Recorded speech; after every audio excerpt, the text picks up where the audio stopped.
വന്നവനും വരുവാനിരിക്കുന്ന യേശു. എല്ലാ പ്രിയപ്പെട്ടവർക്കും വന്ദനം ചൊല്ലുകയാണ്. നാം ആയിരുന്നിടത്തൊക്കെ ദൈവം നമ്മെ അത്ഭുതത്തോടെ പരിപാലിച്ചു. ദൈവത്തിന്റെ വിശ്വസ്തതയും കരുതലും ഓർത്തിട്ട് പകലും ദൈവത്തെ ആരാധിപ്പാൻ കർത്താവ് നമ്മെ കൊണ്ടുവന്നിരിക്കുകയാണ്. ഒരു നിമിഷം രണ്ട് കൈകളും സ്വർഗത്തിലേക്ക് ഉയർത്തി നമുക്ക് കർത്താവിനോട് പ്രാർത്ഥിക്കുക. നമ്മുടെ ബലഹീനതകൾ, കുറവുകളെല്ലാം കർത്താവിനോട് ഏറ്റുപറഞ്ഞ് അവന്റെ പുത്രനായ യേശുവിന്റെ രക്തം സകല പാപമൊക്കെ നമ്മെ ശുദ്ധീകരിക്കുന്നത് കൊണ്ട് ആ രക്തം ഇന്ന് പകൽ ഇതിനകത്ത് വെളിപ്പെട്ട് വരിക. ആ രക്തത്തിന്റെ ശക്തി ഇന്ന് പകൽ മുഴുവലത്തോട് വ്യാപരിക്കേണ്ടതാണ്. നമ്മൾ കർത്താവിനോട് ചേർന്ന് പ്രാർത്ഥിക്കുക.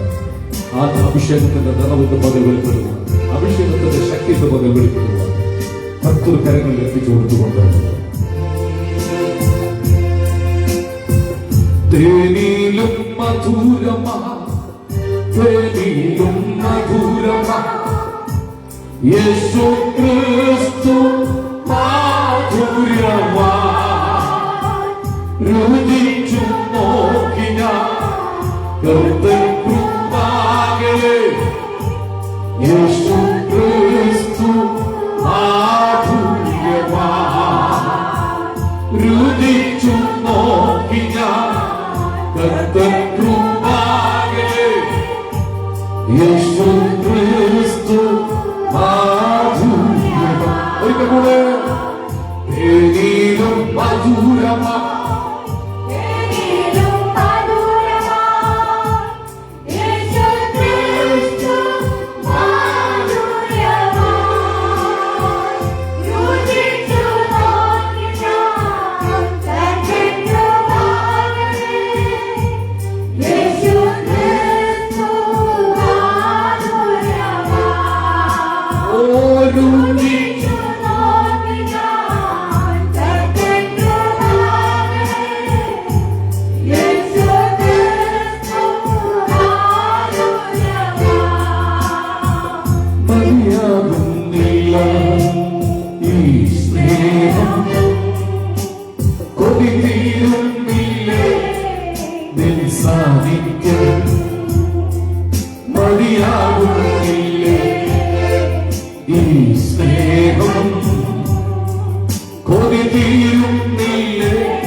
ആത്മാവിനെ അധികമായി അളവില്ലാതെ സ്നേഹിച്ചു നീ, ആത്മാവിനെ അധികമായി ഇതിലും വരുവാ വേറെത്തുള്ളൂ, ഇതിലും വരുവാ വേറെത്തുള്ളൂ. ഈ ലോകെ ഞാനേറ്റം പ്രാപിച്ചിടാം, ഈ ലോകെ ഞാനേറ്റം പ്രാപിച്ചിടാം. ഇത് പോരായേ, ഇത് പോരായേ, ഇത് പോരായേ, ഇത് പോരായേ. നിസ്സാരിക്കാൻ പോരായേ, നിസ്സാരിക്കാൻ പോരായേ. പിരിയാനാകരുതേ ഈ ബന്ധം, മാറാനാകരുതേ മാറിൽ നിന്നും. പറയാമോ? പിരിയാനാകരുതേ ഈ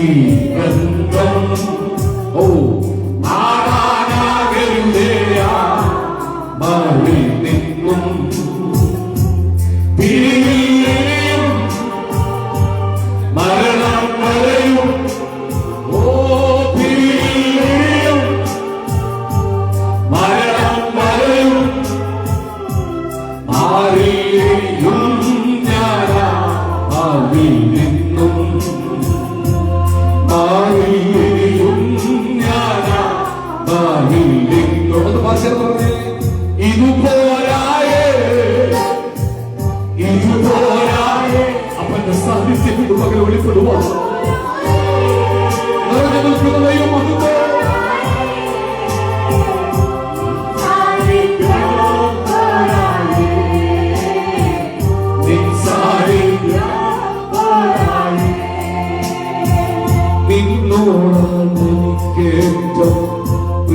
പ്രിയനേ നിന്നിൽ ഞാൻ കാണുന്നു ജീവന്റെ മൊഴികളെ.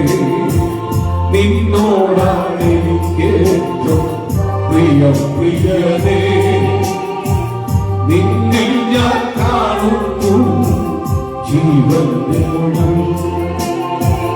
നിന്നെ വിട്ട്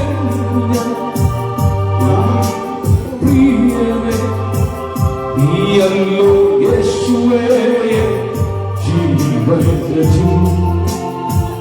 ഇതുപോരായേ ഇതുപോരായേ. ആ കൈകളെ ഉയർത്തിപ്പിടിച്ച് കർത്താവിന്റെ നിന്റെ സാന്നിധ്യം പോലപ്പ നിന്റെ കൃപ പോലപ്പ അങ്ങനെയാണ് എനിക്ക് ഇഷ്ടം.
സാന്നിധ്യം സൗഖ്യം സംഭവിക്കട്ടെ.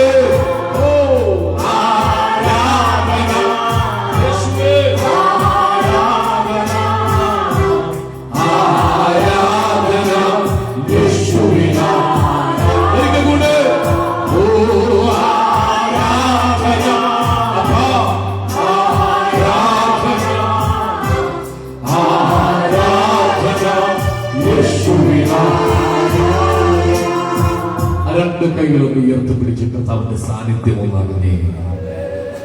ബലഹീനനായി തളർന്നു പോയനെ കേട്ടോ, നീ കിടപ്പിൽ പോയനെ.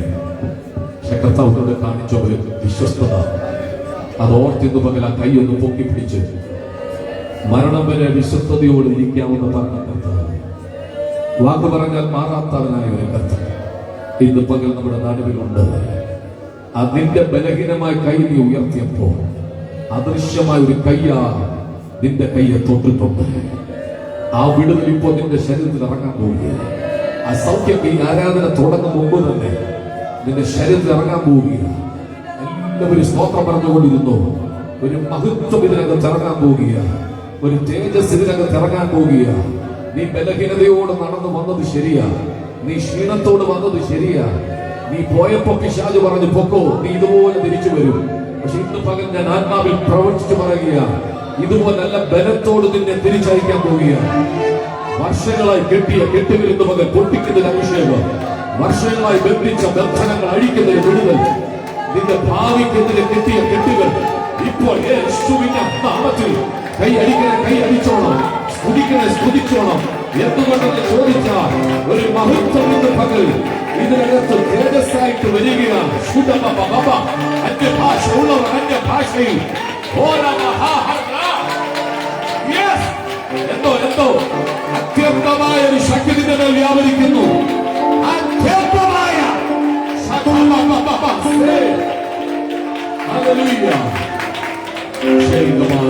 അപ്പാ ഞങ്ങളുടെ നിലവിലുള്ളത് കൊണ്ട് സ്തോത്രം. നിന്റെ സാന്നിധ്യം അറിഞ്ഞ് ഞങ്ങൾ ആരാധിക്കട്ടെ യേശുവിൻ നാമത്തിൽ തന്നെ. ജരാമീൻ പറഞ്ഞാട്ടെ. എത്ര പേര് നമുക്ക് സന്തോഷത്തോടെ ദൈവസന്നിധിയിലായിരിക്കുന്നു. ചേർന്ന് പാടി ആത്മാവിൽ ആരാധിക്കാം. എന്നുള്ളമേ സ്തുതിക്കാം, നീ പരനെ തൻ നന്മകൾക്കായി സ്തുതിക്കാം.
നിങ്ങളുടെ കരവും ശബ്ദം ഉയർത്തി സന്തോഷത്തോട് ഹല്ലേലൂയ പറഞ്ഞാട്ടെ.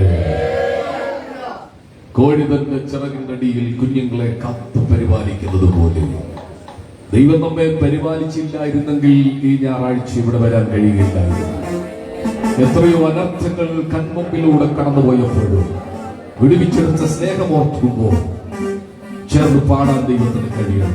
നന്ദി യേശുവേ, നന്ദി യേശുവേ, നീ ചെയ്ത നന്മകൾക്ക് 1000 നന്ദി. ആരാധനയുടെ പരമപ്രധാനമായ ലക്ഷ്യം സഭയിൽ വന്നില്ലെങ്കിൽ പാസ്റ്റർ എന്തെങ്കിലും പറയുമെന്നോർത്തല്ല. ആരാധനയുടെ ലക്ഷ്യമെന്ന് പറയുന്നത് ദൈവത്തിന് നന്ദി പറയുക എന്നുള്ളതാണ്. അത് നന്ദി പ്രകടനങ്ങൾ അതരങ്ങളിൽ നിന്നും അവയവങ്ങളിൽ നിന്നും ഉയരും. എങ്ങനെ? കരമുയർത്തി, കരമടിച്ച്, വാതുറന്ന്, ശബ്ദമുണ്ടാക്കി, മുട്ടയിലിരുന്ന്, നെടുമ്പാട് വീണ് കരഞ്ഞ്, സകലതും ആരാധനയുടെ ഭാവപ്രകടനങ്ങളാണ്. ഇത് പകൽക്കാലവും അത് വെളിപ്പെട്ട നിമിഷത്തിനായി ഞാൻ ദൈവത്തിന് സ്തോത്രം ചെയ്യുക. ഒരിക്കൽ കൂടെ കൈയുയർത്തി ഹല്ലേലൂയ എന്ന് പറഞ്ഞാട്ടെ.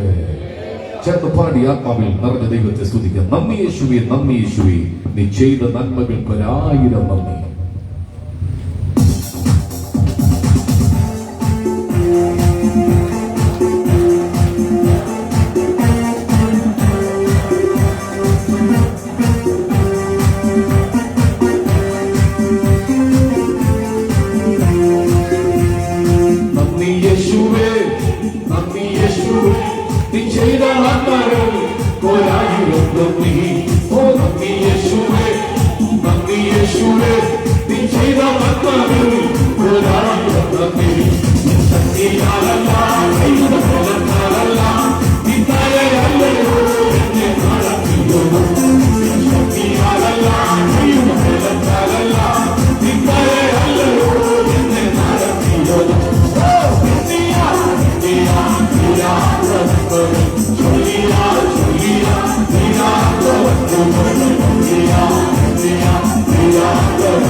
Thank you, Jesus.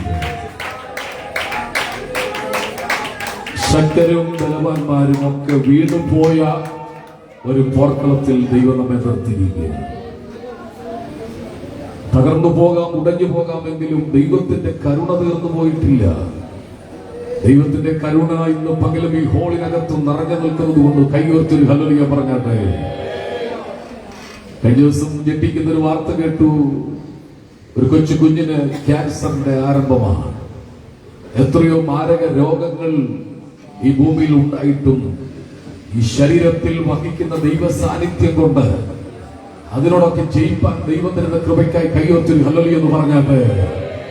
ഇവിടെ ഇരിക്കുമ്പോൾ കണ്ണും നനയണം. ഇവിടെ ഇരിക്കുമ്പോൾ സകലതും മറന്നാരാധിക്കണം. എന്തുകൊണ്ട് ഇത്രത്തോളം കൊണ്ടുവന്ന ദൈവത്തിന് എങ്ങനെ മഹത്വം കൊടുക്കാതിരിക്കാൻ കഴിയുമോ? ആ സ്നേഹമർത്തുകൊണ്ട് കണ്ണുകൾ അടച്ച് നമുക്ക് വീണ്ടും പ്രാർത്ഥിക്കാം. ശക്തമായ ആത്മസാന്നിധ്യം നിറഞ്ഞു നിൽക്കുന്ന ഈ അന്തരീക്ഷത്തിൽ തുടർന്ന് ദൈവം നമ്മെ സഹായിക്കേണ്ടതിന് നാം ഒന്നിച്ച് പ്രാർത്ഥിക്കുമ്പോൾ ജോയി തുറന്നുള്ള ശുശ്രൂഷ വഹിച്ചുകൊണ്ട് പ്രാർത്ഥിക്കുന്നതായിരിക്കും.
ഒന്നിച്ചൊരാമയം പറഞ്ഞിട്ട് ഏലിയാവിന്റെ ജീവിതത്തിൽ മറക്കാൻ കഴിയാത്ത കുറെ അനുഭവങ്ങളുണ്ടായിരുന്നു അല്ലേ? നമുക്കൊക്കെ മറക്കാൻ കഴിയാത്ത ഒത്തിരി അനുഭവങ്ങളുണ്ട്.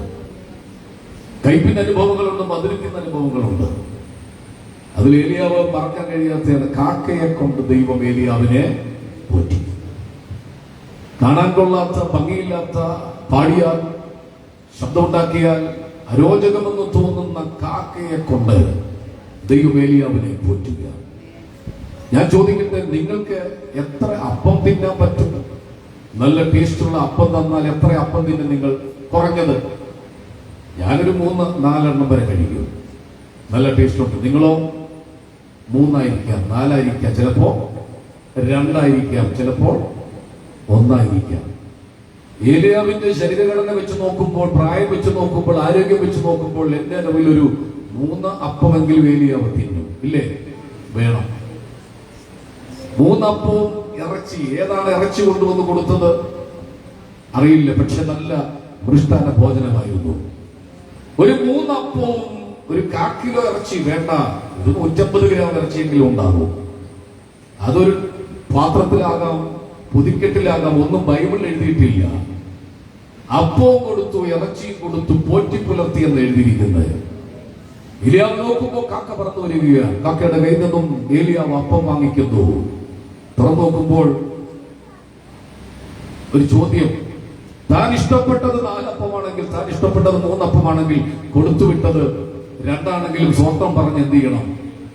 ഇന്നലെ 3 എണ്ണമല്ലേ തന്നെ, ഇന്നെന്താ 2 ആയി പോയെ എന്തൊരു ചോദ്യത്തിന്റെ പ്രസക്തിയില്ല. സ്വോത്രം പറഞ്ഞോണം. എത്ര എണ്ണം ഉണ്ട്? ഇന്നലെ 3 എണ്ണം തന്ന ദൈവം ഇന്ന് എനിക്ക് എത്ര തന്നുള്ളൂ? 2. അതുകൊണ്ട് ഇന്ന് 2 സ്വോത്രമേ ഉള്ളൂ.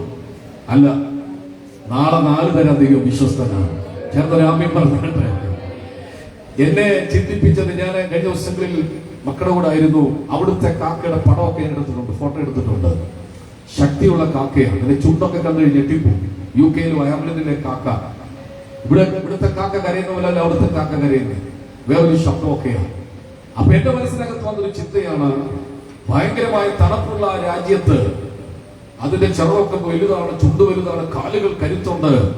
ഏലിയാവിന് ദൈവം കൊടുത്തുവിട്ട കാക്ക അതിനേക്കാൾ ശക്തിയുള്ള കാക്കയാണ്. മനസ്സിലാവുന്നുണ്ടോ? കാക്കയുടെ ആയുസ് നിങ്ങൾക്ക് അറിയാമോ? കാക്കയുടെ ആയുസ് കഴിഞ്ഞ ദിവസം പറഞ്ഞ 100 വയസ്സ് വരെയൊക്കെ കാക്ക ജീവിച്ചിരിക്കും. ഒരാൾ പറഞ്ഞത്, കാക്കയോട് ദൈവം ചോദിച്ചു, നിനക്ക് കളർ വേണോ, നിനക്ക് ശബ്ദം വേണോ?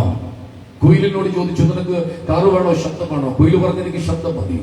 കാക്ക പറഞ്ഞ എനിക്ക് കളർ മതി. പക്ഷെ ദൈവം ഒത്തിരി ഇഷ്ടപ്പെട്ടു, സ്നേഹിച്ചു.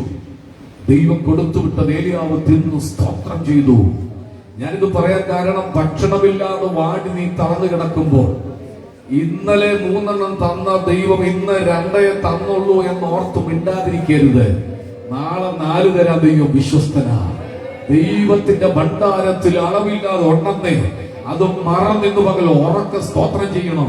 ശബ്ദം ഉയർത്തി ദൈവത്തെ ആരാധിക്കണം. വിടുവിച്ച് വിടുതലെടുത്തുകൊണ്ട്, നടത്തിയ വിധങ്ങൾ ഓർത്തുകൊണ്ട്, കരുതിയ വിധങ്ങൾ ഓർത്തുകൊണ്ട്, ഇതിനകത്തിരുന്നും മിണ്ടാതിരിക്കാതെ ഏറ്റവും അധികം ശബ്ദം ഉണ്ടാക്കേണ്ടത് ആരാണ്? ഇന്നലെ കരുതൽ അനുഭവിച്ചവരാ. ആ കൈ ഉയർത്തി ഹല്ലേലൂയ എന്ന് പറഞ്ഞാട്ടെ. നമുക്ക് ചേർന്ന് പാടി ആത്മാവിൽ നിറഞ്ഞ ദൈവത്തെ ആരാധിക്കാം. എനിക്കായി കരുതാമെന്ന് ഉരച്ചവനെ എനിക്കൊട്ടും ഭയമില്ല നനച്ചിടുമ്പോൾ. നൃത്തം ചെയ്ത് ആരാധിക്കണം. അമ്മ തുള്ളിച്ചാടി ആരാധിക്കണം. എഴുന്നേറ്റ് നിൽക്കാൻ കഴിയുന്നവരെല്ലാം എഴുന്നേറ്റ് നിന്ന്. കുറച്ച് ആളുകളൊക്കെ പുറകിൽ ഇരിക്കുന്നുണ്ട്. ദൈവനിച്ചാൽ കാഴ്ച അവരെ കൂടെ ആകർഷിക്കുന്നത്, അല്ലെങ്കിൽ മറ്റൊരു ക്രമീകരണം നമുക്ക് വേണ്ടി ഒരുക്കണം. ചേർന്ന് പാടി സന്തോഷത്തോടെ കൈയടിച്ചു പാടി ആത്മാവിനെ ആരാധിക്കാം.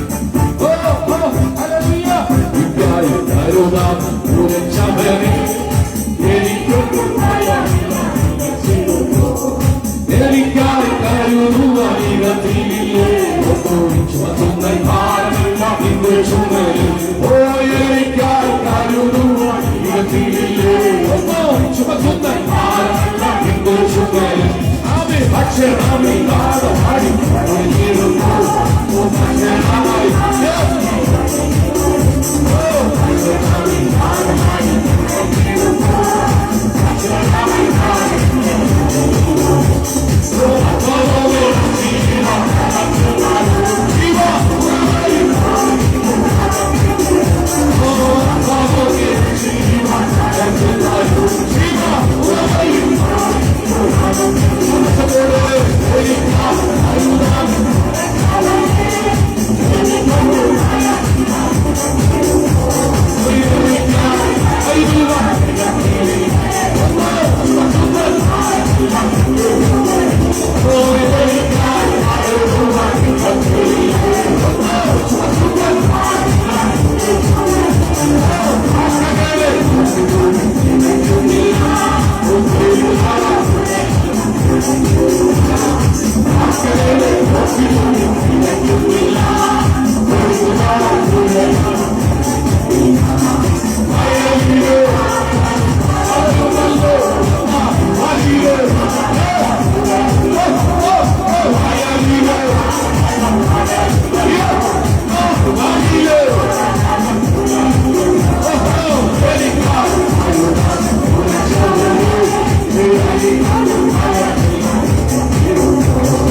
എന്റെ കർത്താവ് എനിക്ക് വേണ്ടി അത്ഭുതങ്ങൾ ചെയ്യുമെന്ന് വിശ്വസിക്കുന്നവരുണ്ടെങ്കിൽ കൈ ഉയർത്തി നന്ദിയുടെ ഒരു ഹല്ലേലൂയ എന്ന് പറഞ്ഞാൽ, അങ്ങനെയെങ്കിൽ തിരുമുമ്പിൽ കാഴ്ചവെക്കാൻ എന്താ കൊണ്ടുവന്നത്? പൂവും പുഷ്പങ്ങളും മലരുമടയും ഒന്നും കൊണ്ടുവന്നിട്ടില്ല.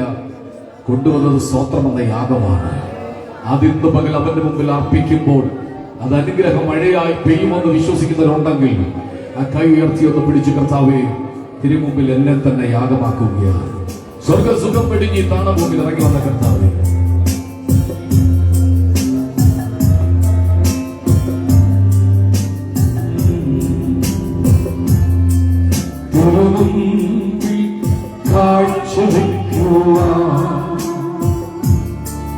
എന്റെ സ്നേഹം മാത്രമേ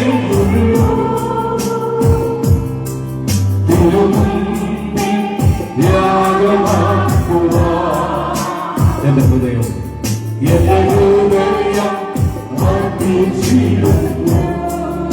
തിരുമുമ്പിൽ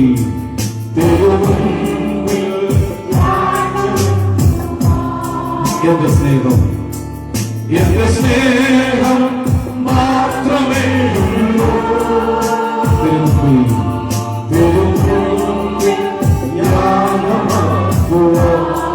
എന്റെ ഹൃദയം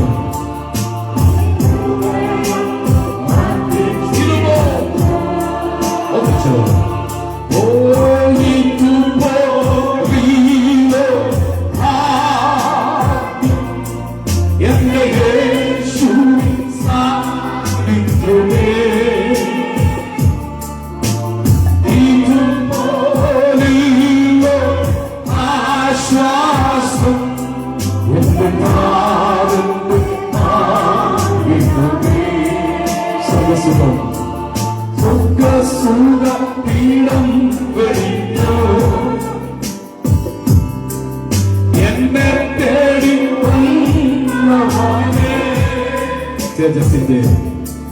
തേജസ്സിന്റെ വസ്ത്രം ഉരിഞ്ഞോ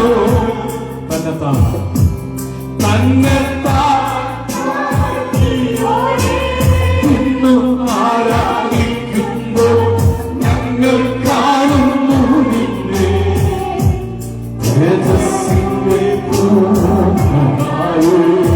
ആത്മാവിനെ കണ്ടേ. ഇന്നു ആരാധിക്കുമ്പോ ഞങ്ങൾ കാണുന്നു നിന്നെ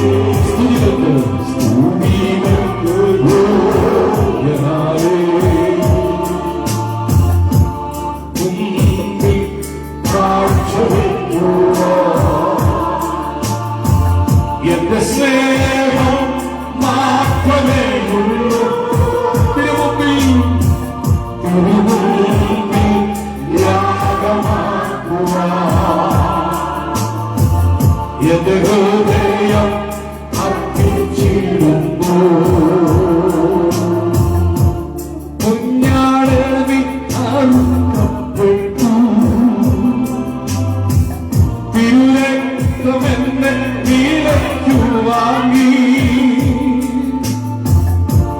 കുഞ്ഞാടെ നീ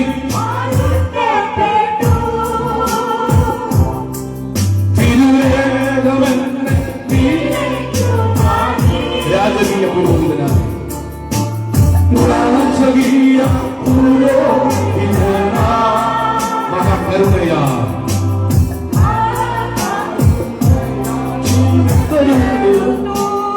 ഇന്നു ആരാധിക്കുമ്പോ ഞങ്ങൾ കാണുന്നു നിന്നെ.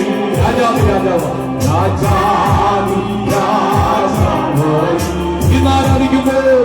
ഇന്ന് ആരാധിക്കുമ്പോ ഞങ്ങൾ കാണുന്നു നിന്നെ.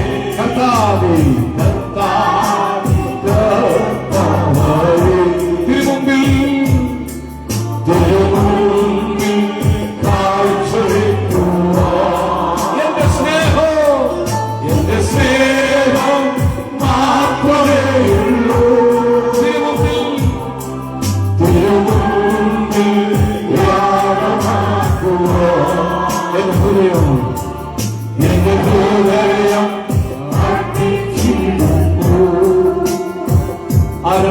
കൈകളും ഒന്ന് ഉയർത്തിപ്പിടിച്ചു പറക്കുഞ്ഞാടേ അങ്ങ് അറുക്കപ്പെട്ടു. അങ്ങയുടെ രക്തം കൊണ്ട് ഞങ്ങൾ വീണ്ടെടുത്തല്ലോ. അങ്ങനെ ഒന്ന് പറഞ്ഞ് കൈ ഉയർത്തി പിടിച്ചു. കുഞ്ഞാടേ, അങ്ങറക്കപ്പെട്ടു, അങ്ങയുടെ രക്തം എന്നെ വിലയ്ക്ക് വാങ്ങി. അപ്പാ, അങ്ങ് ഞങ്ങളുടെ നടുവിലുള്ളത് കൊണ്ട് സ്തോത്രം. അങ്ങയുടെ രക്തം തന്ന് ഞങ്ങളെ വിലക്കെടുത്തല്ലോ. രാജകീയ പുരോഹിത വർഗമാക്കി ഞങ്ങളെ തീർത്തല്ലോ. തിരുമുമ്പിൽ വരാൻ ഒരു യോഗ്യത ഞങ്ങൾക്കില്ല കർത്താവേ. അവിടെ ഞങ്ങളോട് കാണിച്ച സ്നേഹവും കരുണയും ഓർക്കുമ്പോൾ സകലതും മറന്ന് അങ്ങയുടെ മുമ്പിൽ സാഷ്ടാംഗ പ്രണാമം ചെയ്യുകയാണ്. കുഷ്ഠരോഗികൾ പാളയത്തിന് പുറത്ത് കിടക്കണം. പാപത്തിന്റെ കുഷ്ഠം ബാധിക്കപ്പെട്ട് പാളയത്തിന്റെ പുറത്ത് കിടക്കട്ടെ. ഞങ്ങളെ തെരഞ്ഞെടുത്ത് ആലയത്തിൽ കൊണ്ടുവന്ന് വിശുദ്ധന്മാരുടെ നടുവിൽ അങ്ങേ ആരാധിപ്പാൻ തെരഞ്ഞെടുത്ത കൃപയ്ക്കായി നന്ദി പറയുകയാണ് യേശുവിൻ നാമത്തിൽ തന്നെ. അവകളോട് ചേർന്ന് 116 സങ്കീർത്തനം വാക്യപ്രതിവാക്യമായി പാടി ദൈവത്തെ നമുക്ക് ആരാധിക്കാം. 116 സങ്കീർത്തനം വാക്യപ്രതിവാക്യമായി ചേർന്ന് പാടി ദൈവത്തെ സ്തുതിക്കുക.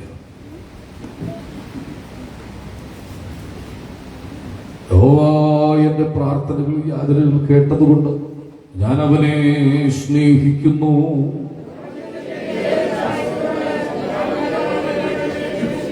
മരണഭാഷകൾ എന്നെ ചുറ്റി, പാതാള വേദനകൾ എന്നെ പിടിച്ചു. ഞാൻ കഷ്ടവും സങ്കടവും അനുഭവിച്ചു.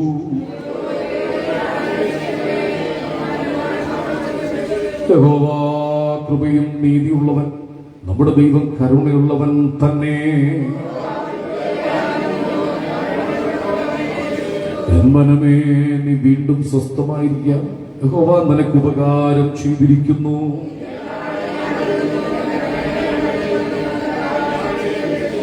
ഞാൻ ജീവനുകളുടെ ദേശത്ത് യഹോവയുടെ മുമ്പാകെ നടക്കും. സകല മനുഷ്യരും ഫോഷ്കു പറയുന്നു എന്ന് ഞാൻ എന്റെ പരിഭ്രമത്തിൽ പറഞ്ഞു. ഞാൻ രക്ഷയുടെ പാനപാത്രം എടുത്ത് യഹോവയുടെ നാമം വിളിച്ചപേക്ഷിക്കും. എന്റെ ഭക്തന്മാരുടെ മരണം യഹോവയ്ക്ക് വിലയേറിയതാകുന്നു.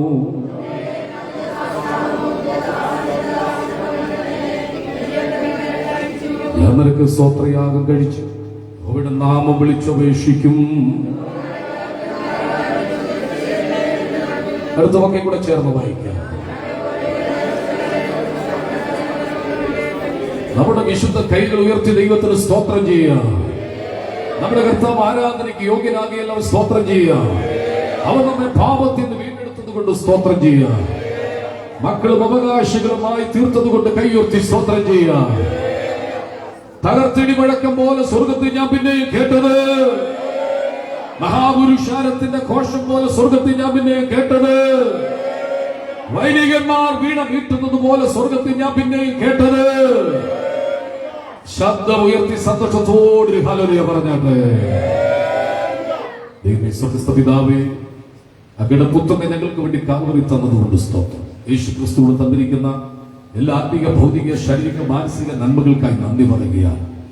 അങ്ങേ സകലതും മറന്ന് ആരാധിപ്പാൻ ഞങ്ങളെ കൊണ്ടുവന്നത് കൊണ്ട് സ്തോത്രം. ദേശത്ത് അങ്ങേക്ക് വേണ്ടി ഞങ്ങളെ നിർത്തിയത് കൊണ്ട് നന്ദി പറയുന്നു. ഞങ്ങളോട് സംസാരിക്കണം യേശുവിൻ നാമത്തിൽ തന്നെ. പ്രാർത്ഥനയോടെ എല്ലാവർക്കും ദൈവസന്നിധിയിലായി.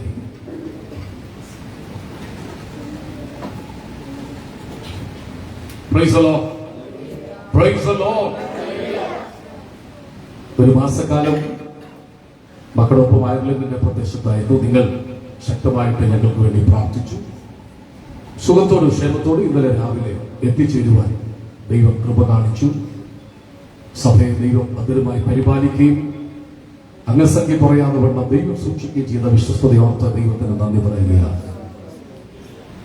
ഞാനിപ്പോൾ ഇവിടുന്നപ്പോൾ ചിന്തിക്കുകയായിരുന്നു, ഇന്ന് ചില ആളുകൾ ചില അസൗകര്യമുണ്ടായി വിളിച്ചു പറഞ്ഞു എത്താൻ കഴിയില്ല. ചില മരണവും, ചില ആളുകൾ എയർപോർട്ടിലൊക്കെ പോയിരിക്കുന്നു. ഒരു 10ലധികം ആളുകൂടെ വന്നാൽ ഇവിടെ ഇരിക്കാൻ പറ്റത്തില്ല. ദൈവം നമ്മുടെ അതിരിനെ വിശാലമാക്കാൻ പോവുകയാണ്. പ്രത്യേക ചില സാഹചര്യങ്ങളിൽ പരിശുദ്ധാത്മാവിന്റെ നിയോഗമനുസരിച്ച് പ്രാർത്ഥിച്ചു തുടങ്ങിയ ഒരു സഭായോഗമാണ്. ദൈവത്തിന്റെ കൃപയിൽ ദൈവം നമ്മെ വർദ്ധിപ്പിച്ചു. വിദേശ രാജ്യങ്ങളിൽ പലയിടങ്ങളിൽ ചെല്ലുമ്പോൾ പല ആളുകളും നമ്മുടെ സഭയെക്കുറിച്ച് പറയുവാനിടയായി തീർന്നു. നിങ്ങളുടെ സഭായോഗം ഞങ്ങൾ ലൈവിൽ കാണുന്നുണ്ട്. അനുഗ്രഹിക്കപ്പെട്ട ഒരു ചർച്ചയാണ് നിങ്ങളുടേത്. ഞങ്ങൾ കാണുമ്പോൾ തന്നെ അതിലകത്തൂടെ വിടുതൽ ഞങ്ങൾ പ്രാപിക്കുന്നുണ്ട്. ഞങ്ങളും ചേർന്ന് നിങ്ങളെ അതോടൊപ്പം ദൈവത്തെ ആരാധിക്കുന്നു. നമ്മുടെ സഭയെക്കുറിച്ചുള്ള സ്തുതി ദേശത്ത് ദൈവം പടർത്തിയത് കൊണ്ട് ദൈവത്തിന് നന്ദിയോടൊന്ന് സ്തോത്രം ചെയ്യുകയാണ്. ഞാൻ ആദ്യം ഓർപ്പിച്ചതുപോലെ തന്നെ അതിരുകളെ വിശാലമാക്കുന്ന ഒരു ദൈവം നമ്മുടെ ദൈവമാണ്. നമ്മുടെ പ്രവൃത്തികൾക്ക് ഒത്തവണ്ണം ദൈവം നമുക്ക് പകരം നൽകും. നമുക്ക് ആരോടും പകയില്ല, നമുക്ക് ആരോടും വിദ്വേഷമില്ല. നമുക്ക് എല്ലാവരോടും സ്നേഹം മാത്രമേ ഉള്ളൂ. ആ സ്നേഹം കൊണ്ടാണ് ഇന്ന് പകലും എല്ലാവർക്കും വേണ്ടി പ്രാർത്ഥിക്കാൻ ദൈവം നമ്മെ ഒരുക്കിയത്. ജോളി സിസ്റ്റർ 1-2 മാസം കൂടി അവിടെ ഉണ്ടാകും. പ്രത്യേകിച്ച് എന്റെ ഇളയ മകന്റെ ഒരു യാത്രയുടെ ക്രമീകരണം പെട്ടെന്നുണ്ടായി. ജോലിയുള്ള ബന്ധത്തിൽ അവനെ അവിടെ ദൈവഹിതമെങ്കിലും ഒരു പെർമനന്റ് വിസ ലഭിക്കാൻ സാധ്യതയുണ്ട്. അതിന്റെ പേപ്പർ വർക്കൊക്കെ നടന്നുകൊണ്ടിരിക്കുകയാണ്. സാമ്പത്തികമായ ചില കാര്യങ്ങളുടെ ആവശ്യങ്ങൾ ഉള്ളതുകൊണ്ടും കുറച്ച് ദിവസങ്ങൾ മാത്രം അവിടെ ആയിരിക്കാൻ ഇടയായി. ചില മീറ്റിംഗ് ഉദ്ദേശിച്ചല്ല പോയത്, കുഞ്ഞുങ്ങളൊപ്പമായിരിക്കാൻ വേണ്ടി മാത്രമായിരുന്നു. എന്നാൽ ഒരു 4-5 മീറ്റിംഗിന് പങ്കെടുക്കേണ്ടി വന്നു. നല്ല അനുഗ്രഹിക്കപ്പെട്ട മീറ്റിംഗുകളായിരുന്നു. നിങ്ങൾ ഒരു പക്ഷേ ലൈവിലൊക്കെ ഫോട്ടോ കണ്ടു കാണും. നിങ്ങൾ ശക്തമായിട്ട് ഞങ്ങൾക്ക് വേണ്ടി മിനിസ്ട്രിക്ക് വേണ്ടി പ്രാർത്ഥിച്ചു. നിങ്ങൾക്ക് നന്ദി പറയുകയാണ്. ദൈവത്തിന്റെ പരിപാലനവും സ്നേഹം അത്രയ്ക്കും ആഴമേറിയതാണ്. കരുതൽ അത്രയ്ക്ക് വലുതാണ്.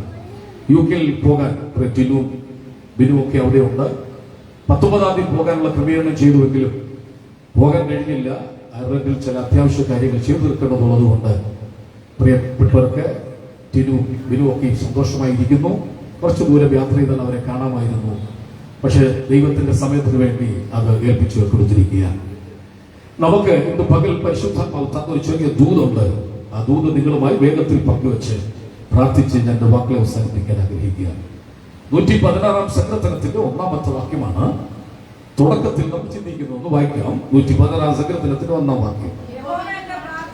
യഹോവ എന്റെ പ്രാർത്ഥനകളും യാചനകളും കേട്ടതുകൊണ്ട് എന്തിനാണ് ദൈവത്തെ സ്നേഹിക്കുന്നത്?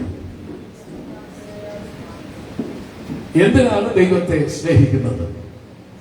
എന്തുകൊണ്ടാണ് ദൈവത്തെ സ്നേഹിക്കുന്നത്? ഇവിടെ സങ്കീർത്തനക്കാരൻ പറയുകയാണ്, ഞാൻ പ്രാർത്ഥിച്ചപ്പോൾ എന്റെ പ്രാർത്ഥന ആര് കേട്ടു? അതുകൊണ്ട് ഞാൻ അവനെ ഇല്ലെങ്കിലോ പ്രാർത്ഥന കേട്ടില്ലെങ്കിലോ പ്രാർത്ഥിച്ചതിന് മറുപടി തന്നില്ലെങ്കിലോ പ്രാർത്ഥിച്ച വിഷയത്തിന് ഉത്തരം കിട്ടിയില്ലെങ്കിലോ നമുക്ക് പറയാം, എന്റെ പ്രാർത്ഥനയുടെ ഉത്തരം ലഭിച്ചത് കൊണ്ടല്ല ഞാൻ അവനെ സ്നേഹിക്കുന്നത്, എന്നെ പാപത്തിന് വീണ്ടെടുത്തത് കൊണ്ട് മാത്രമാണ്. ഏറ്റവും ആഴമേറിയ ശാപത്തിന് ഉടമയായിരുന്നു, ശപിക്കപ്പെട്ട മണ്ഡലങ്ങളിലായിരുന്നു. പക്ഷേ ദൈവസ്നേഹം എന്നെ തേടി വന്നപ്പോ ഞാൻ പ്രാർത്ഥിച്ചതിന് ഉത്തരങ്ങൾ പലതും കിട്ടാനുണ്ട്. പക്ഷെ ഇന്ന് പകൽ അതല്ല, എന്റെ പാപത്തിൽ നിന്ന് രക്ഷിച്ചത് കൊണ്ട് ഞാൻ അവനെ സ്നേഹിക്കുകയാണ്.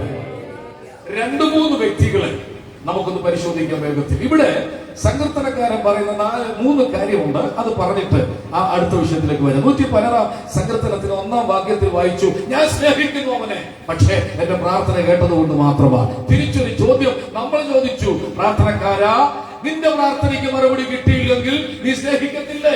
മറുപടി തന്നതുകൊണ്ടല്ല രഹോബോത്ത് ചർച്ചിലെ ആളുകൾ ദൈവത്തെ ആരാധിക്കുന്നത്. മറുപടി ഇല്ലെങ്കിലും ഞങ്ങൾ കർത്താവിനെ ആരാധിക്കും.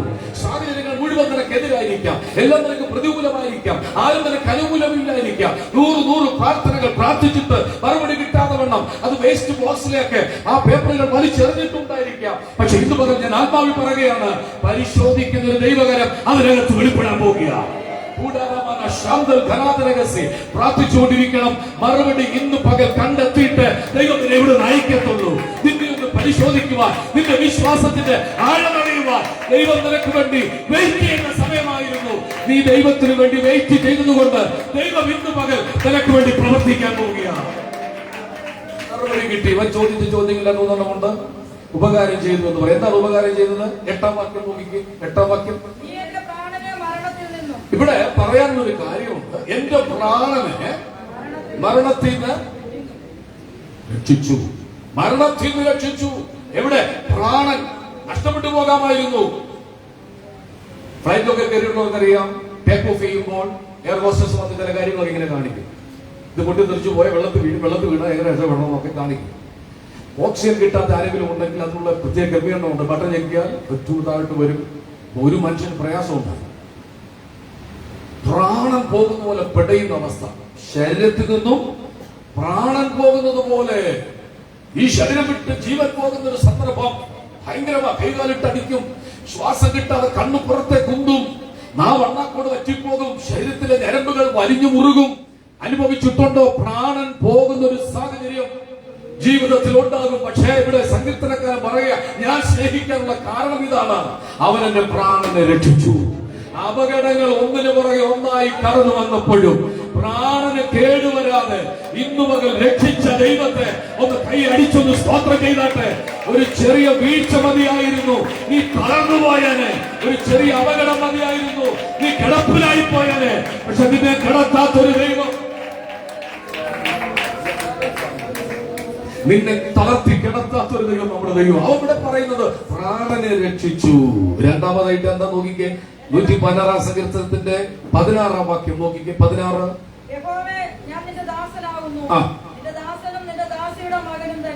ഒന്ന്, അടുത്ത വാക്യം.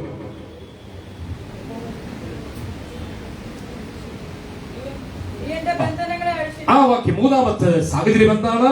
നീ എന്റെ ബന്ധനങ്ങളെ അഴിച്ചിരിക്കുന്നു. പെന്തക്കോസ്തുകാർ ഏറ്റവും അധികം ഉപയോഗിക്കുന്ന ഒരു പദമാണ് ബന്ധനം. ബന്ധനം പോരാട്ടമാണ്, ബന്ധനമാണ്, പോരാട്ടമാണ്. അതുകൊണ്ട് എന്ത് ചെയ്യണം? ഭത്സിക്കണം, ശ്വാസിക്കണം. ഏറ്റവും വലിയ ബന്ധനം പാപത്തിന്റെ ബന്ധനമാണ്.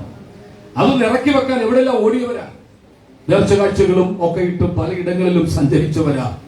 പക്ഷേ ഇവിടെ പറയുന്നു, എന്റെ ബന്ധനം നീ അഴിച്ചു. ബന്ധനമുള്ളവൻ ആരാധിക്കാൻ കഴിയത്തില്ല. നമുക്കറിയാം, സുവിശേഷ ഭാഗങ്ങൾ വായിക്കുന്നത് ഒരു സ്ത്രീ 18 വർഷമായിട്ട് കൂലിയായ സ്ത്രീയാണ്. അവക്കൊരു ബന്ധനമുണ്ട്. ആ ബന്ധനം അവക്ക്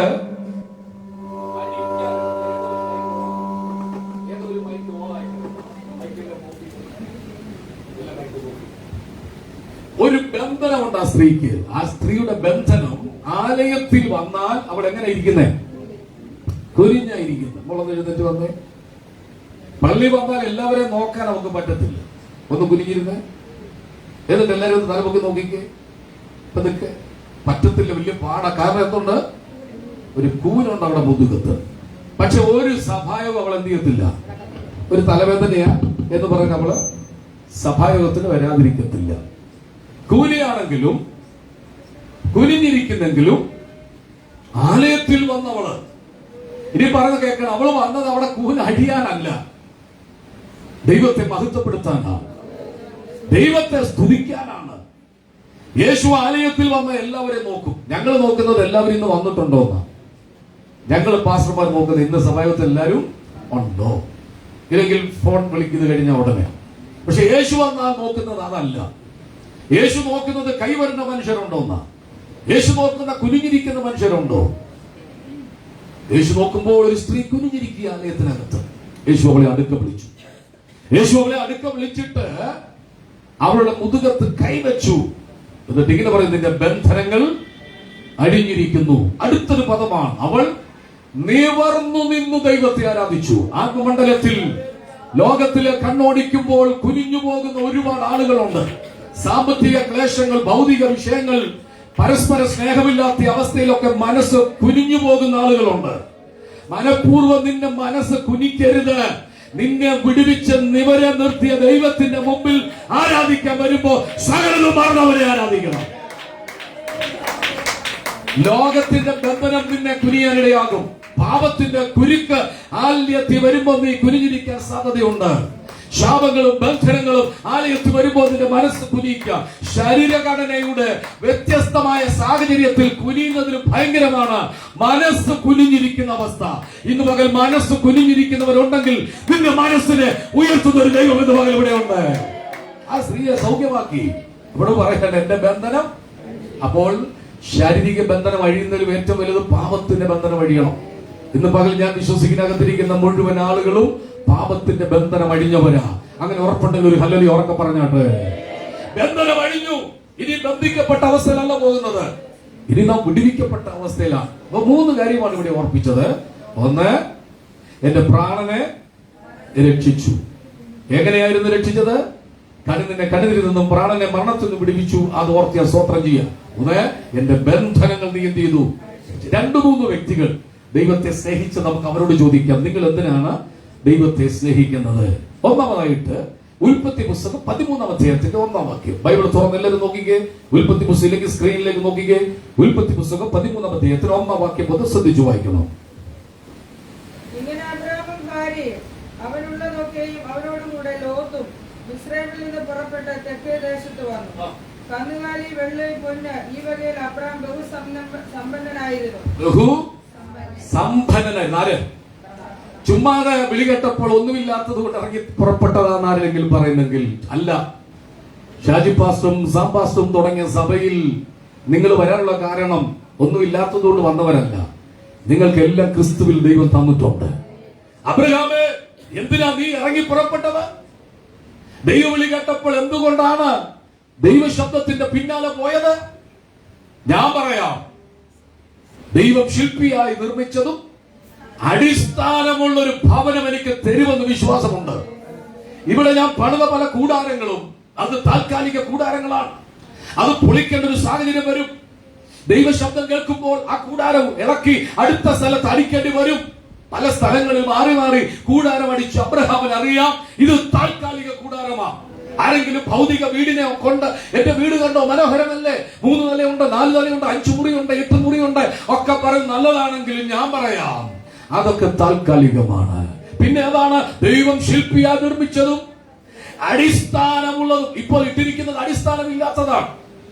അടിസ്ഥാനമില്ലാത്ത വീട് തകർന്നു പോകാൻ സാധ്യതയുണ്ട്. എവിടെയാണ് നീ വീട് വെച്ചിരിക്കുന്നത്? മണ്ണിന്റെ മേലിലാണ്. അപ്പൊ മണ്ണിന്റെ മേൽ വെച്ചത് പാറയുടെ മേലല്ല വെക്കേണ്ടത്. തപ്പിയിട്ട് പാറ കിട്ടിയില്ല, മണ്ണാ കിട്ടിയത്. നമ്മൾ വെച്ച വീട് എവിടെ വെക്കുന്നത്? മണ്ണിന്റെ മേലാണ് വെച്ചിരിക്കുന്നത്. ആ മണ്ണിന്റെ മേൽ വെക്കുമ്പോൾ മണ്ണിന്റെ അടിയിൽ വെള്ളമുണ്ടെന്ന് അറിയാമോ? ആ വെള്ളമുണ്ടെന്നറിയാം. ആ വെള്ളത്തിന് ഇളക്കം തട്ടിയാൽ നീ വെച്ച വീട്, സുന്ദരമായ വീട്, 60 ലക്ഷം 80 ലക്ഷം 1 കോടിയുടെ വീടൊക്കെ ഇടിഞ്ഞ് താഴുമെന്നറിയാമോ? അതിനെക്കുറിച്ച് ഞാൻ ചിന്തിച്ചില്ല. പിന്നെ വിശ്വാസത്തിൽ ഞാനൊരു വീടങ്ങ് വെച്ചിരിക്കുക.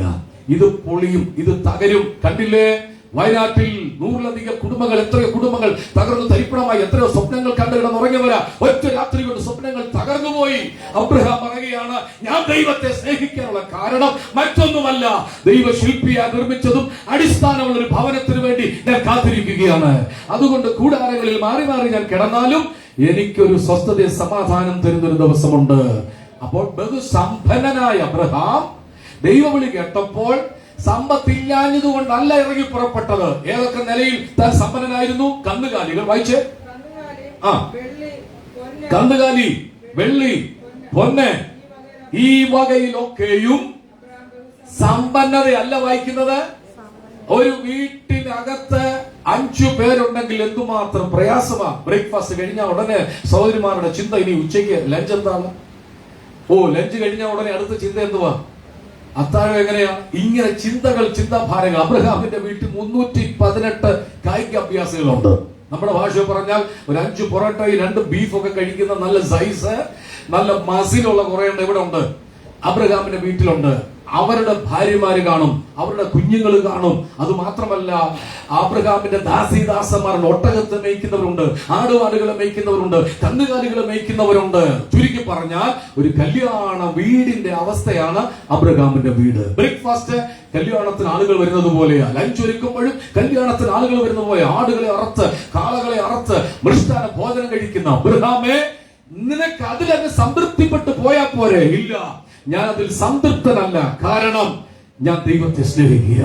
മെസൊപ്പൊത്താമിലെ ഊരിൽ നിന്നും വിളിച്ചിറക്കിക്കൊണ്ടുവന്ന വിശ്വസ്തനായ ദൈവത്തെ വിട്ടു ഞാൻ പോകത്തില്ല. പ്രശ്നങ്ങളുണ്ട്, പ്രതികൂലങ്ങളുണ്ട്, വെല്ലുവിളികളുണ്ട്, പക്ഷെ ദൈവത്തെ വിട്ട് ഞാൻ പോകത്തില്ല. നിന്റെ തീരുമാനത്തിന്റെ ഉറപ്പെന്താണ്? ഞാൻ ദൈവത്തെ വിട്ടുപോകത്തില്ല. കഷ്ടതയ്ക്കോ പട്ടിണിക്കോ ആപത്തിനോ നഗ്നതയ്ക്കോ വാളിനോ ക്രിസ്തുവിന്റെ സ്നേഹത്തിൽ നിന്നും എന്നെ വേർപിരിപ്പാൻ കഴിയത്തില്ല. ആരെങ്കിലും എന്തെങ്കിലും തരുമെന്ന് കണ്ടിട്ടല്ല ഇന്ന് പകൽ ആരാധിക്കാൻ ഇറങ്ങി പുറപ്പെട്ടത്. ഒന്നും തന്നില്ലെങ്കിലും ഒന്നും കിട്ടിയില്ലെങ്കിലും എന്റെ ഉള്ളം ദൈവത്തിന് വേണ്ടി ദാഹിക്കുകയാണ്. അബ്രഹാം പറയുന്ന ചരിത്ര ദൈവത്തെ സ്നേഹിക്കാനുള്ള കാരണം ദൈവം ശില്പിയായ ഒരു വീട് എനിക്ക് വേണ്ടി ഒരുക്കുന്നുണ്ട്. 2, നമുക്ക് ദാവീദിനോട് ചോദിക്കാം. പ്രശ്നങ്ങൾ വന്നപ്പോഴും പ്രയാസം വന്നപ്പോഴും എന്തുകൊണ്ടാണ് നീ ദൈവത്തെ സ്നേഹിച്ചത്? 1 ശമൂവേലിന്റെ പുസ്തകം അത് വായിച്ച് 30-ാം അധ്യായത്തിന്റെ 9-ാം വാക്യം. 1 ശമൂവേൽ 30-ന്റെ 9-ാം വാക്യം മുതൽ.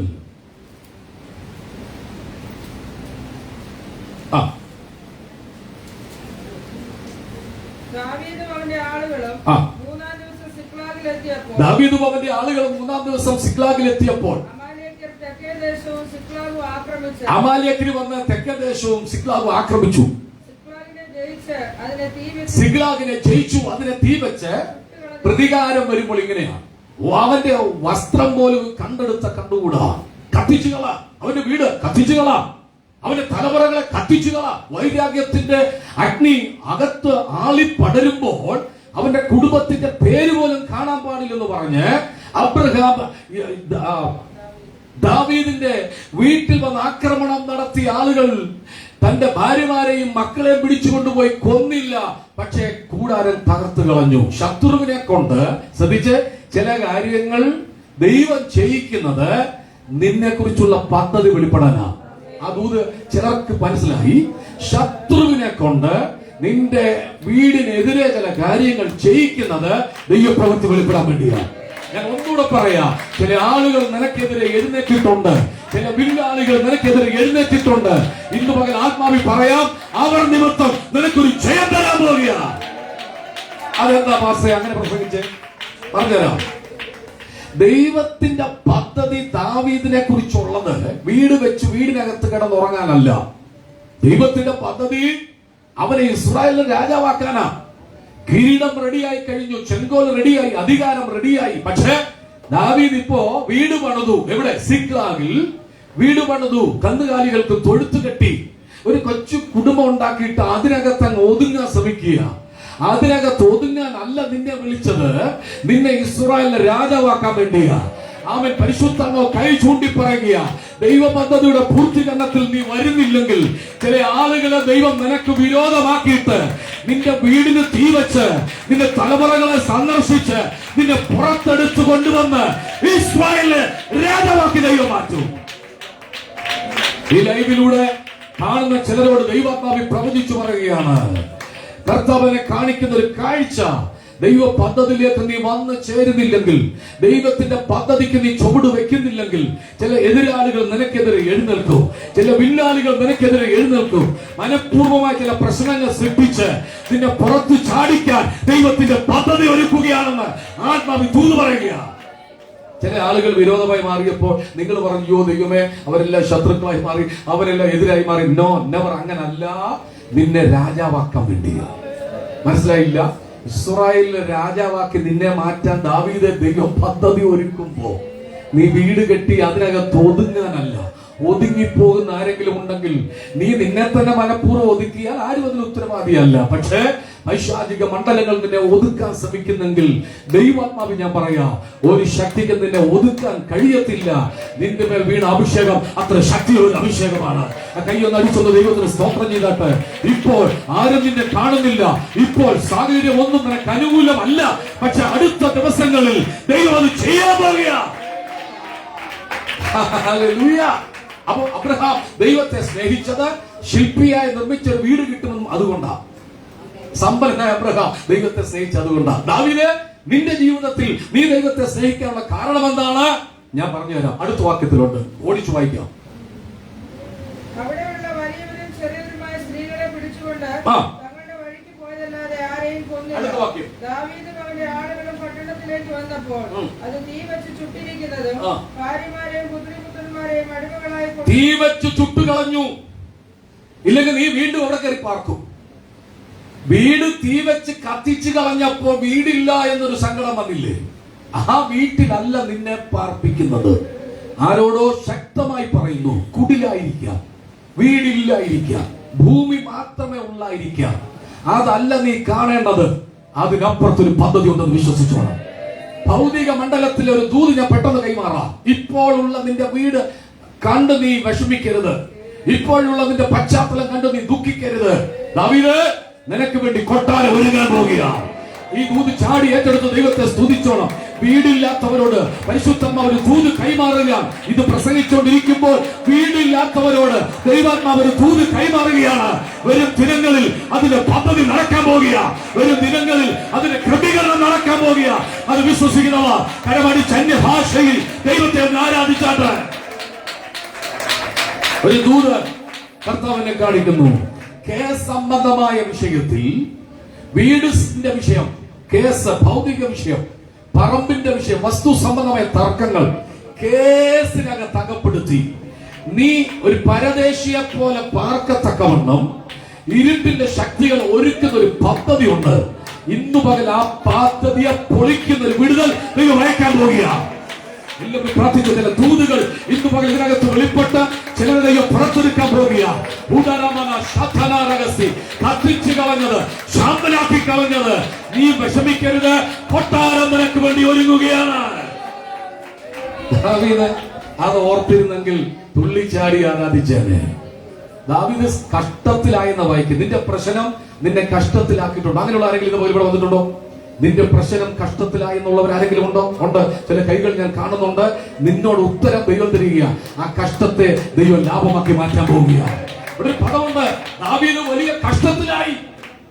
നീ നിമിത്തമുണ്ടായ കഷ്ടമല്ലെന്ന് ദൈവം പറയുന്നു. നിന്റെ അയൽവാസികൾ നിമിത്തമുണ്ടായതല്ലെന്ന് ദൈവം പറയുന്നു. പിന്നെ എന്തിനാണ്? ഒരു ദൈവ പദ്ധതി വെളിപ്പെടാൻ വേണ്ടിയാ.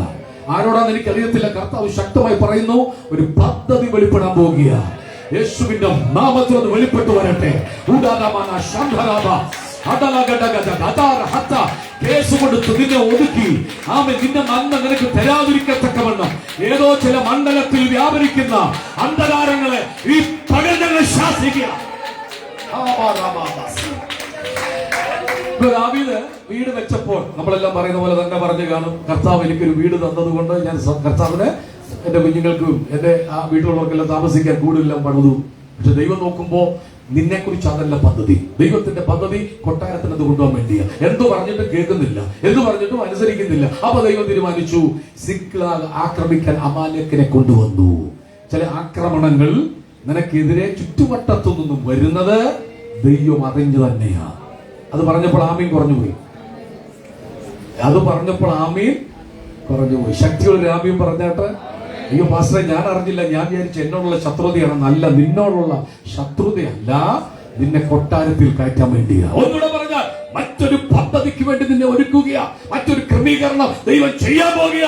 ഇന്ന് അത് വെളിപ്പെടുന്നില്ലെങ്കിലും താമസിക്കാതെ അത് വെളിപ്പെടാൻ പോകുക. ഒന്നിച്ചൊരു ആമീൻ പറഞ്ഞാട്ട് ഈ വെച്ച് ചുട്ടു കളഞ്ഞു. ദാവീദ് വലിയ കഷ്ടപ്പെട്ട പദമാണ്. ദാവീദ് വലിയ കഷ്ടത്തിലായി പോയി.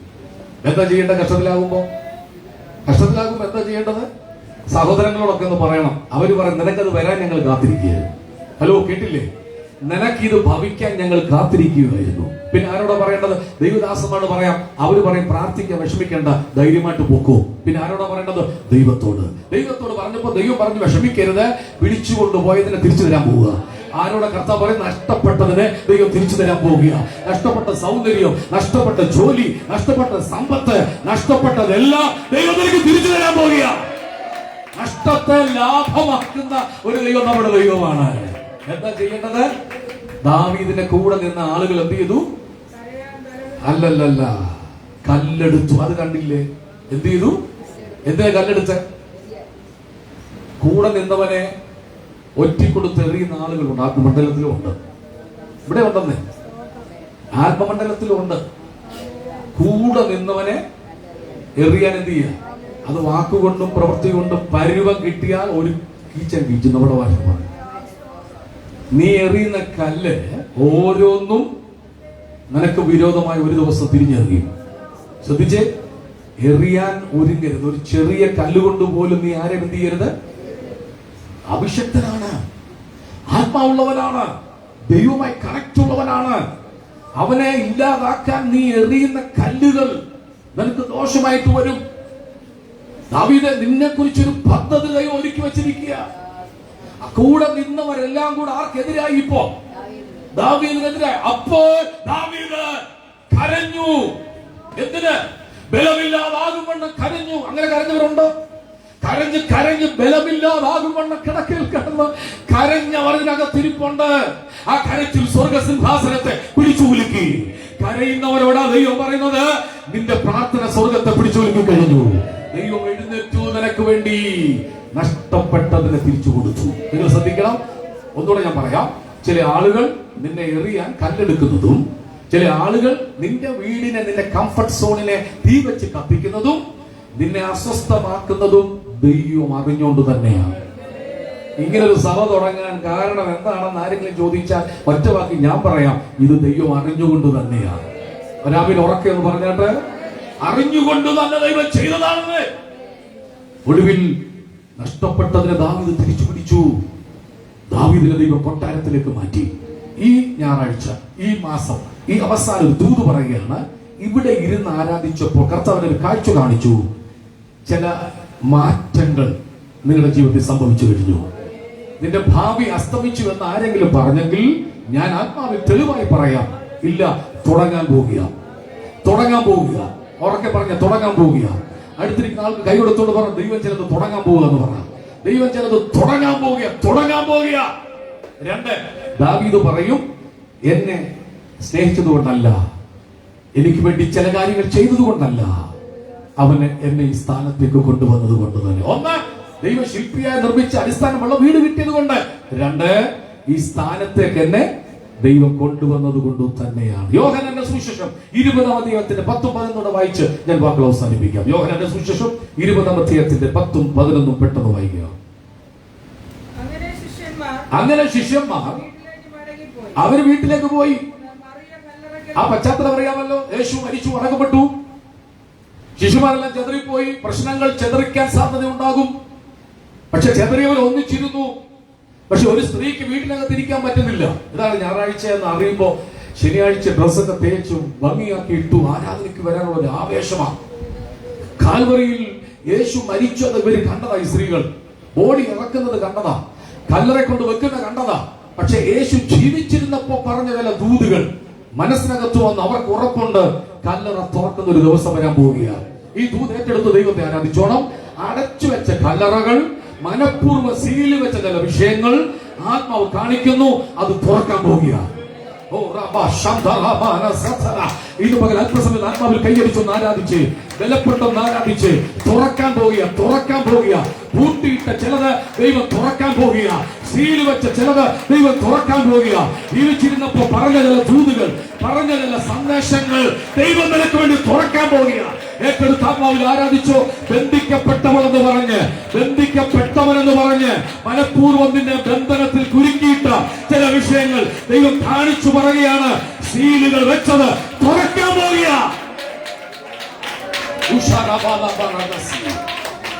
ഈ ദൂത് ഏറ്റെടുത്ത് എഴുതി വെച്ച് പ്രാർത്ഥിച്ചോണം. ശ്രദ്ധിച്ചേ, ദൈവം ചിലത് നിനക്ക് വേണ്ടി തുറക്കാൻ പോവുക. എന്താ സംഭവിച്ചത്? യേശുവിന്റെ കല്ലറയിലേക്ക് കല്ലറ കാണാനല്ല ചെന്നത്, യേശുവിനെ കാണാനാ വന്നത്. കല്ലറ കാണാൻ വന്നവരൊക്കെ കല്ലറ കണ്ടുപോയി. പക്ഷെ ഇവള് വന്നത് കല്ലറ കാണാനല്ല, ഇവള് വന്നത് യേശുവിനെ. ഇത് പകൽ എന്തിനാ നിങ്ങൾ വന്നത്? യേശുവിനെ കവറക്കെന്ന് പറഞ്ഞാട്ട് യേശുവിനെ കാണാനാ വന്നത്. പക്ഷെ എന്തിയെ കാണുന്നില്ല, കല്ലറക്കകത്തിരിക്കുക. തൊട്ടടുത്ത നിമിഷം കൂടെ വന്നവർ വീട്ടിലേക്ക് പോയപ്പോ ഈ സ്ത്രീ പോകാതെ ചുറ്റിപ്പറ്റി നിൽക്കുക. എന്താ, നീ പോകുന്നില്ലേ? ഇല്ല, കാണേണ്ടവനെ ഞാൻ ഇതുവരെ കണ്ടിട്ടില്ല. പെട്ടെന്ന് പുറകെ ഒരു ശബ്ദം കേട്ടു, മറിയേ. അവൾ തിരിഞ്ഞു നോക്കുമ്പോൾ തോട്ടക്കാരെന്ന് കരുതി അവൾ വിളിച്ചു, റബ്ബൂനി. ഓടിച്ചെന്നു അവൾ അടുക്കിലേക്ക്. പകൽ ഭർത്താവ് പറയുന്നത് ദൂതിതാണ്. ഈ സ്ത്രീ സ്നേഹിക്കാനുള്ള കാരണം അവളുടെ ജീവിതത്തിൽ നഷ്ടപ്പെട്ട നാഥനെ തിരിച്ചു കിട്ടിയത് കൊണ്ട് തന്നെ. 3 കാര്യമേ ഞാൻ പറഞ്ഞുള്ളൂ. ആ 3 കാര്യം ഒന്ന് റിപ്പീറ്റ് ചെയ്യാം, നിങ്ങളുടെ മനസ്സിലിരിക്കട്ടെ. 1, അബ്രഹാം ദൈവത്തെ സ്നേഹിക്കാനുള്ള കാരണം ദൈവം ശില്പിയായി നിർമ്മിച്ചൊരു വീട് തരുമെന്ന് പറഞ്ഞു. 2, ദാവീദ് സ്നേഹിക്കാനുള്ള കാരണം നഷ്ടപ്പെട്ടതിനെ തിരിച്ചു കിട്ടി. 3, ഈ സ്ത്രീ സ്നേഹിക്കാനുള്ള കാരണം യേശുവിനെ കിട്ടി. ഒരാമയും പറഞ്ഞാട്ടെ. ഞാൻ നിങ്ങൾക്ക് വേണ്ടി പ്രാർത്ഥിക്കാൻ പോവുകയാണ്. ഇന്ന് ഈ മാസം അവസാനിക്കുകയാണ്. പക്ഷെ എന്തോ അവസാനിക്കാതെ നിനക്ക് വേണ്ടി തുടങ്ങാൻ പോവുകയാണ്. പാസ്റ്റർ, എനിക്ക് വേണ്ടി പ്രാർത്ഥിക്കണം. ചില വിഷയങ്ങളുടെ മുമ്പിൽ ഞാൻ ഭാരപ്പെട്ടിരിക്കുകയാണ്. അങ്ങനെയുള്ളവർ മാത്രം ഒന്ന് കൈ ഉയർത്തി പിടിച്ചിട്ട് ആ കൈകൾ ഉയർത്തിപ്പിടിച്ചിട്ട് എനിക്ക് വേണ്ടി പ്രാർത്ഥിക്കണം. ചില വിഷയത്തിന്റെ മുമ്പിൽ ഞാൻ ഭാരപ്പെട്ടിരിക്കുകയാണ്. സ്വർഗത്തിലും ഭൂമിക്കും നാഥനായ യേശുവിന്റെ നാമത്തിൽ കൈകൾ ഉയർത്തിയ പ്രിയപ്പെട്ടവർക്ക് വേണ്ടി പ്രാർത്ഥിക്കുന്നു. സ്വർഗം അവർക്ക് വേണ്ടി ചലിക്കണമേ. എന്തോ വലിയ ഭാരങ്ങൾ അവർക്കുണ്ട്, എന്തോ വലിയ ദുഃഖങ്ങൾ അവർക്കുണ്ട്. പക്ഷെ ഇന്ന് പകൽ ആ ദുഃഖങ്ങളെ ലാഭമാക്കുന്ന ഒരു ദൈവം അത്ഭുതമായി പ്രവർത്തിക്കണം. യേശുവിൻ നാമത്തിൽ കരത്തിന്റെ പിന്നിലെ വിഷയങ്ങൾ ദൈവം അറിയുന്നത് കൊണ്ട് സ്തോത്രം. കർത്താവ് അവർക്ക് വേണ്ടി ചലിക്കും യേശുവിൻ നാമത്തിൽ തന്നെ. ആ 2 കൈകളും അടിച്ചൊന്ന് ദൈവത്തിന് സ്തുതിച്ചു.